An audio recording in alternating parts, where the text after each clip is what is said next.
Redmi angka tanpa Note akhirnya dilanjutin karena Redmi 11 nggak jadi launch dan akhirnya kembali dengan Redmi 12. HP entry level Redmi yang punya keunggulan menarik di tahun ini plus dibanding kompetitornya. Ya, yang udah kalian lihat di Instagram Xiaomi Indonesia, ada 3 poin menarik yang bisa kalian consider buat HP kelas entry saat ini. So, apakah menarik?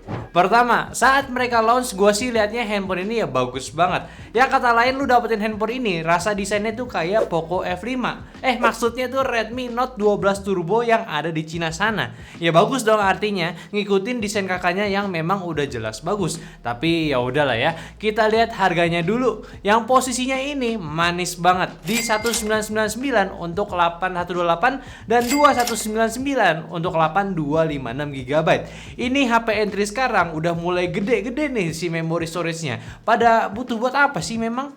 Nah, yang terpenting dia sekarang ukurannya gede banget. Jadi 6,79 inci dari Redmi 10 itu yang cuma 6,5 inci doang. Dibandingin sama Poco F5 gua aja, ini masih jauh lebih gede handphonenya. Ya enak sih kalau mau pakai nonton, mau main game, ya udah dijamin lu puas lihat layarnya. Untung juga udah pakai resolusi Full HD. Gua tadinya siap komplain aja nih kalau misalkan masih pakai si SD plus layarnya. Cuma memang yang perlu dikonsider lagi dari ukuran kantong celana kalian juga cuy. Kalau nggak dalam ya kurang enak. Digenggam satu tangan sebenarnya masih oke, tapi susah buat raih sisi atas handphonenya kalau pakai satu tangan aja. Ya kalian masih ngebiasain lagi sih. Tapi yang pasti, yang pengen handphone besar dia ini cocok buat kalian. Si Redmi juga udah mulai mainan marketing pakai AI itu dia. Nanya, HP 2 jutaan bagusnya kayak gimana nih? Katanya bahannya plastik. Ya udah, sekarang pakai kaca biar beda. Kayak nentang alam nih si Redmi. Pakai kaca biar lebih premium. Ya bagus sih. Emang rasa pegangnya tuh beda, malah ngalahin grip megang si Poco F5 nih. Ya agak bahaya tapi bagus. Ya, gua kan beli handphone gak mikirin kaca belakang pakai apa gitu. Ya iya sih, tapi kan enaknya kaca itu bisa ngebuang panas lebih baik. Memang pastinya bakalan lebih hangat ya, tapi lebih bagus buat handphone lu nggak jadi gampang throttlingnya cuy. Terus fitur HP di kelas 4 jutaan ke atas dibawa juga nih, pakai si IP53 anti air tipis-tipis. Lumayan kalau dipakai keluar kena gerimis gak perlu langsung panik, basahin aja dulu nggak apa-apa sampai lu nemu tempat neduh bisa aman. Intinya sih emang dikasih IP rating di harga segini udah alhamdulillah banget ya. Jadi ya perlukah kalian beli handphone ini? Ya setidaknya untuk di harga 2 jutaan dari brand Redmi, dia bisa jadi kompetisi buat di kelasannya yang menurut gua boleh diadu. Terlepas dari 3 fitur unggulan tadi, HP 2 jutaan itu sangat umum menggunakan chipset MediaTek Helio G88 dan tentunya ini menggunakan SoC yang sama. Namun dia mematahkan pemikiran gua tentang RAM dan memori pakai itu sangat besar. Padahal kalau gua cek rata-rata yang pakai chipset ini masih di 4 ataupun 6 GB doang. Ya wajar dong gua ngira gitu awalnya. Jadi ya, apakah makin kenceng? Ya jawabannya nggak ngaruh. Ngaruhnya ya kalian bisa multitasking lebih luas aja sih. Mau buka Instagram sambil buka aplikasi lain yang nggak worry. Untungnya juga udah pakai OS baru juga nih pas keluar kotaknya, MIUI 14 Android 13. Gua kira yang awalnya tuh bakalan Android 12 gitu. Biar nggak kayak yang itu kan ya. Ini gue jadi kayak banyak suzon nih kelihatannya ya. Dan dari testing sintetisnya pun juga lumayan. Antutunya lebih tinggi karena ya dari RAM yang lebih besar. Geekbench-nya juga rata-rata G88 punya. Terus 3D Mark-nya pun bisa sampai 99% stability-nya. Namun untuk hasil slingshot-nya agak sedikit di bawah ya dari G88 yang pernah kita tes. Setidaknya untuk kita tes multitasking dengan membuka sosial media, dia punya ini nggak bikin lag. Cukup smooth ditambah layar yang punya refresh rate di 90Hz ini, itu pun juga udah punya adaptive sync refresh rate yang bisa berubah sesuai penggunaan tertentu. Standar juga nih untuk si layarnya. Dia tadi udah Full HD, brightness-nya lumayan tinggi untuk panel IPS di 550 nits. Ada sertifikasi SGS untuk low blue light-nya, biar mata nggak cepat capek untuk di penggunaan lama, dan pas lah buat di harganya segini. Yang penting kan fisiknya ini udah ada punch-hole gitu ya, nggak water drop lagi. Lebih modern, tapi untuk bezelnya ya masih tergolong tebal sih, terutama di bagian dagunya. Terus untuk tombol dan portnya juga karakter Redmi banget. Ada jack audio, IR blaster, SIM tray hybrid, bisa expand sampai 1 TB. Sayang speakernya masih mono aja nih. Ya ingat harga juga sih sebenarnya. Jadi dari segi desain dan performa untuk di penggunaan kasual sih sebenarnya udah oke lah. Kayak mungkin permasalahan ukuran yang lebih besar pun ini bisa jadi sekedar plus minus untuk dipakai sesuai selera atau enggak. Kadang orang suka HP besar, layar lebih besar, enak dilihat lagi apalagi buat nonton video. Kadang juga ada yang masalahin repot, masuk kantong kegedean nih, nggak nyaman. Ya cocokin aja sih kalau sama kalian itu kayak gimana. Sekarang pengetesan game ya. Di handphone ini semuanya udah kita tes menggunakan mode performance turbo si Xiaomi punya. Yang pertama di game Mobile Legends, default settingannya itu dapat di high 60 fps. Ini dapat rata-rata FPS-nya di 30 sampai 55 fps. Dan FPS saat warnya kita pakai settingan smooth high-nya pun ini juga dapat rata-rata di 45 sampai 55 fps. Dan penggunaan baterai selama 16 menit ini cuma makan 4% dan suhunya tertinggi itu di bagian depan yaitu di 41 derajat Celcius. Gak seburuk yang dibayangin, farming dapat FPS di 55-an, bukan yang terbaik tapi oke lah. Cuma kalau lagi fight baru berasa bisa turun ke 30 FPS. Bahkan kalau sial gitu ya, kadang bisa tuh nyentuh ke 30 bawah. Tapi ya kita rekomenin kalau misalkan beli handphone ini ya pakai settingan smooth aja lah. Lebih jarang drop FPS-nya yang ke 30 atau bahkan sewaktu war ya. Bisa dibilang settingan aman FPS untuk di handphone ini dan suhunya bisa dibilang hangat yang acceptable gitu ya. Dan penyebaran panasnya pun nggak rata ke tengah handphonenya, cuma di sisi kirinya aja. Tapi ya buat main casual mah ini masih aman banget lah. Kalau game PUBG, game kedua, default settingannya dapat di HD high 30 fps, dapat rata-rata di 27 sampai 30 fps. Sedangkan settingan smooth ultranya itu bisa dapat rata-rata di 25 sampai 39 fps. Dan penggunaan baterai selama permainan 20 menit ini makan 5% dan suhu tertingginya ini cuma di 39 derajat Celcius aja. Nah buat PUBG udah pasti kita nggak bisa ngarep gyro hardware ya, virtual aja. Saran gue sih mending gak usah pakai karena memang nggak responsif. Dan untuk settingan default sama smooth di 40 fps dari data juga kurang lebih sama juga. Mending langsung aja settingan paling asiknya di 40 fps. Waktu turun dari pesawat juga nggak ada stuttering, aman-aman aja. Waktu fight di Pochinki baru tuh ya, kalau rame bisa drop ke 25 fps-an. Emang agak ganggu sebenarnya, tapi kalau nggak rame-rame banget warnya ya bisa lah stay di 35 fps aja ya karena settingan grafisnya smooth. Suhunya bisa dibilang adem, mentok di 39 derajat Celcius aja ya, bisa dipakai rank kalau kalian nanya ya bisa-bisa aja sih sebenarnya. Lalu untuk game ketiga, game CODM. Default settingan dapat low, medium, 60 fps, dapat rata-rata di 45 sampai 60 fps. Dan settingan di low high-nya itu udah bisa dapat rata-rata di 54 sampai 60 fps. Dan selama permainan 15 menit dia cuma makan 3% aja dan suhu tertinggi ini cuma di bagian depan yaitu setinggi 37 derajat Celcius.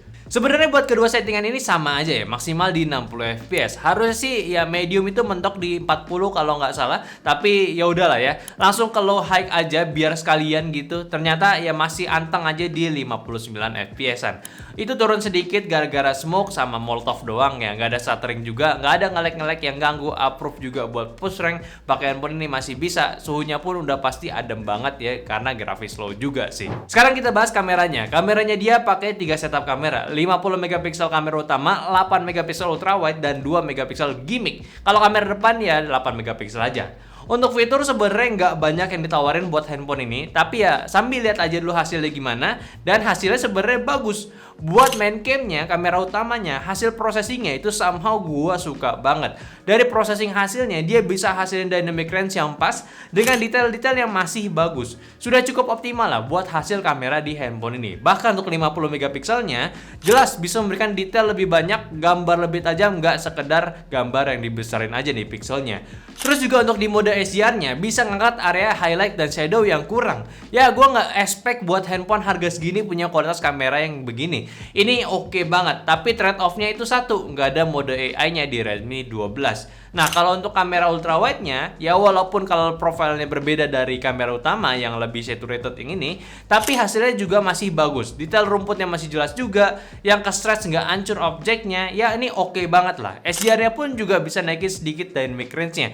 Oke sih, paling minusnya di ultrawide yang menggunakan shutter speed main aman aja nih, tambah processing lebih. Jadi kadang ada objek-objek bergerak yang biasanya udah minim bayangan, dia masih jelas banget ada pergerakannya, ada bayangannya. Nah, untuk di low light mode-nya, ini di standarnya itu ya jelas nih handphone bukan untuk hal ini. Kayak gambarnya itu udah nggak oke buat diambil area gelap. Bahkan setelah menggunakan light mode-nya pula, jelas area highlight lampu pun ya masih belum selamat untuk di kamera ini. Portrait mode untuk di harganya juga udah oke lah. Objek dengan background terlihat jelas, bokehnya dapat juga ya standar juga. Kalau di video dia terbatas perekaman di Full HD 30 aja.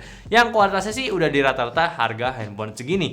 Detailnya masih kelihatan ada, warna jelas-jelas pula, tapi soal stabilisasi ya sulit lah buat didapetin di harga segini. Tapi ya gue masih suka secara overall, kecuali untuk di penggunaan low light-nya. Gue sih nggak rekomen kalian record pakai handphone ini untuk malam-malam.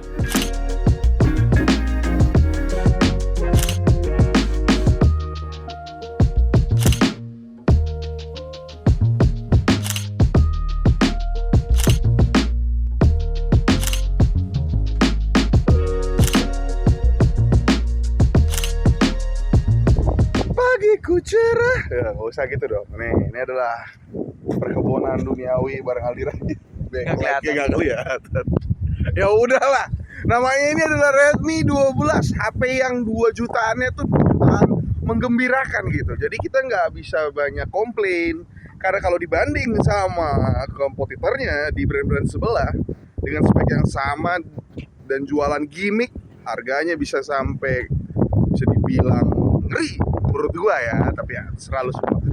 Mic-nya sih udah jelas kuring, tapi apakah ini cocok buat dipakai konten? Kalau kontennya yang berat banget sampai kayak bikin podcast gitu sih, ntar lu malah viral di Twitter karena biasa aja gambarnya gitu ya, dan audionya biasa aja gitu. Tapi kalau buat report ya masih cocok lah.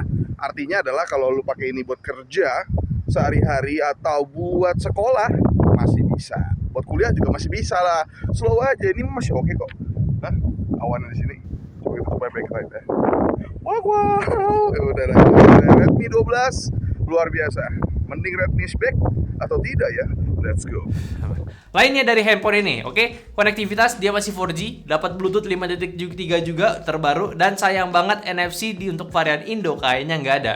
Udah kita cek settingannya itu nggak ada, dan gua cek di website globalnya Xiaomi ada info market tertentu aja yang punya NFC. Apa bener berarti di Indonesia nggak ada NFC-nya nih? Coba dong benerin gua kalau misalkan kayak kalau ada salah informasi gitu. Tapi ya kalau beneran nggak ada agak disayangkan sih.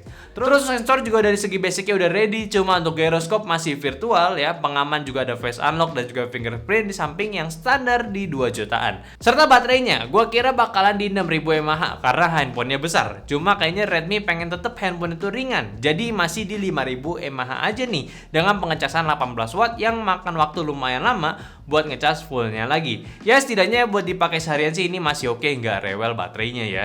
Dan apakah 3 fitur utama si Redmi 12 ini bisa menjadi unggulan buat handphone baru kalian? Sebenarnya bisa-bisa aja. Cuma ya minusnya satu sih, handphone ini kayak nggak ada NFC-nya gitu. Apalagi kayak sekarang apa-apa uang elektronik, parkir, naik kereta, tol udah mesti tap gitu. Jadi ini sebenarnya agak disayangkan aja untuk varian ini nggak hadir NFC-nya. Ya walaupun di kelasnya masih ada yang belum punya juga, tapi nyatanya kehidupan di kota kayaknya udah wajib deh. Gue seminggu sekali aja bisa isi ulang uang elektronik terus nih buat parkir. Tapi kalau kalian merasa kebutuhannya belum perlu NFC, gue rasa di harganya ini boleh lu lirik. Kelebihan lain untuk di penggunaan luar selain kekurangan dari isi NFC, dia udah ada IP53, lebih aman kalau kena air. Ukurannya lebih besar, puas buat lu pakai navigasi Maps, dan juga layarnya juga masih cukup jelas untuk dipakai di luar ruangan. Ya oke lah, nggak usah kayak gitu ya. Ukuran besar gua rasa Redmi 12 ini bisa jadi target yang pas untuk para orang tua yang matanya udah harus lihat tulisan lebih besar, yang mana otomatis lebih enak di handphone yang layar besar juga. Dan juga buat main game ringan pun layar besar dengan genggaman yang masih enak, lu bisa dapat area bermain yang lebih asik. Ya tentunya nonton pun juga lebih enak. Ya gimana ya, kembalinya Redmi 12 ini gua rasa udah pas jadi pengisi kekosongan Redmi di harga 2 jutaan. Apalagi setelah ramainya kemarin persoalan Redmi 12C yang tiba-tiba downgrade, ternyata memang malah gantiin si Redmi 10A-nya. Jadi ya fair-fair aja sih. Sama di bagian pengecasannya perlu dikonsider ya. Dia itu masih di 18 watt punya, di mana yang lain udah ada yang lebih dari ini. Ya sebenarnya sih masih wajar melihat harga yang lebih murah aja sih untuk si Redmi 12. Tapi kalau misalkan baterai itu menjadi hal utama, perlu dikonsider juga buat kalian. Dan satu hal yang gue sayangkan dan gue yakin agak bahaya kalau handphone ini dibandingin sama pendahulunya, yaitu si Redmi 10, ya mungkin si handphone ini dia tuh bisa menang dari segi RAM dan storage pilihannya. Ini lebih besar. Tapi dari segi SoC dia tetap sama, dan bahkan fitur stereo speaker walaupun dulu itu belum rata di Redmi 10 ya dari volumenya ya. Sekarang itu balik ke mono lagi. Ya lagi-lagi ini era Xiaomi 2 tahun lalu tuh memang bagus banget gitu memang. Sekarang dunia lagi repot mau main gimana, mau main ekstrim ya. Gua rasa Xiaomi kayak mau tahan-tahan dulu lah, nggak mau ekstrim-ekstrim banget. Tapi ya itulah, dari segi fitur tambahan sih ya, fitur utamanya itu masih aman. Yang tadi SoC-nya sama, tapi masa hidupnya lebih ramah juga dengan MIUI dan iOS yang lebih baru, dan ROM storage yang lebih besar di harga launching yang lebih murah, plus desain yang dan build quality yang lebih bagus dengan bahan kaca. Ukuran terbesar buat di harganya juga, jadi ya memang si Redmi 12 itu dibuat lebih ekonomis dan tetap mewah untuk kalian pilih sih. Oke, mungkin itu aja lo pembahasan gue dari Redmi 12 ya. Tolong bantu juga share video ini ke teman-teman kalian lagi butuh handphone di harga 2 jutaan. Dan jangan lupa kasih pendapatnya di kolom komentar sama like video ini kalau kalian suka. Dan follow semua sosial media kita yang ada di Instagram, TikTok, Facebook, dan Discord. Yang semua linknya itu ada di deskripsi. Dan terakhir, sampai jumpa di video selanjutnya. Bye-bye. Aduh,